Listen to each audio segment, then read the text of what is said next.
आणखी एक घटना समोर आली आहे। पूजा विधीच्या बहाण्यानं तसंच लग्नाचं आमिष दाखवून घटस्फोटित महिलेवर अत्याचार करून तिचा गर्भपात केल्याप्रकरणी खरातवर सरकारवाडा पोलीस ठाण्यात गुन्हा दाखल झालाय।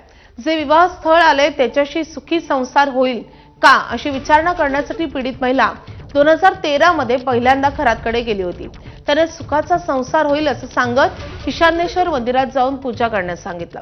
त्यानंतर या पीडित महिलेचा विवाहही झाला आणि तिला 2 अपत्ये झाली। मात्र काही दिवसांनी घरगुती भांडण टोकाला गेल्यानं पती आणि पत्नी विभक्त झाले आणि त्यानंतर पुन्हा पीडित महिला आई-वडिलांसोबत खरातकडे भविष्याबाबत मार्गदर्शन घेण्यासाठी गेली। तेव्हापासून नराधमानं महिलेवर वाईट नजर टाकायला सुरुवात केली। तांब्याच्या भांड्यातील पाणी पाजून तिच्यावर अत्याचार केले।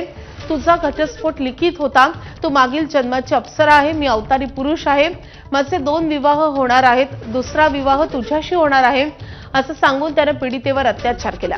महिला गरोदर राहिल्यानं त्याने गर्भपाताच्या गोळ्या खाऊ घालून महिलेचा गर्भपातही केला आणि त्यानंतर या पीडित महिलेनं खरात विरोधात पोलीस ठाणं गाठलं।